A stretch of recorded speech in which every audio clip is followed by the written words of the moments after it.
20 years ago, the town of Queen Creek had just 3,000 people. Today, it's more than 50,000 and expected to become more than 100,000 as well pretty soon. This town is growing, right, exponentially. It is the fastest growing community here in the Valley.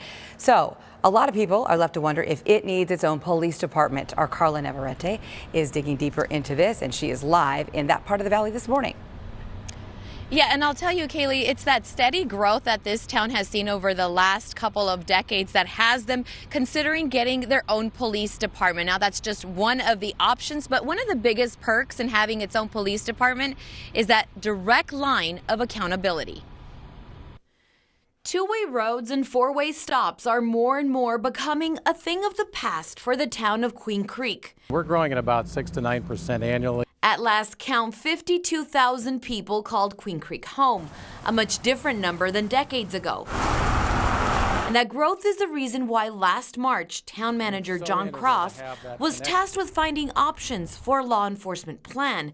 Currently, the Maricopa County Sheriff's Office holds the law enforcement contract for the town. You know, they're county employees. They report to the sheriff, so even though we have a liaison role and, some degree of ongoing communication, there's not really oversight in that contractual option.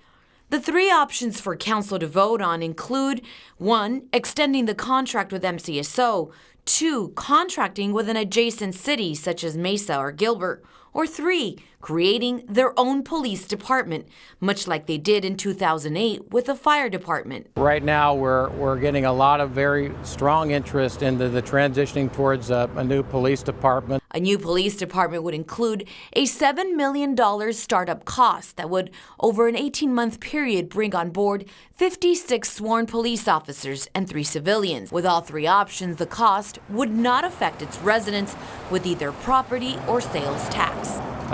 We've restructured our business model from several years ago with, as we came out from the Great Recession, so we're in a very good place to be able to accommodate these different issues as the community grows, and this being a real crucial one. For the next few weeks, the public input is encouraged. The town council will likely vote on this in the spring. There is a community meeting happening tonight here at the Queen Creek Performing Arts Center. That happens at 6 o'clock. City leadership will be on hand to answer questions from the public and give them more information, more detailed information as to these three options. If you're not able to attend tonight at 6 o'clock, you can always go to their website, queencreek.org, and provide your feedback there. As I mentioned earlier, the City Council will likely be voting on this issue in the spring. For now, reporting in Queen Creek, I'm Carla Navarrete, ABC 15, Arizona. Carla, thank you. United Airlines is launching its own flight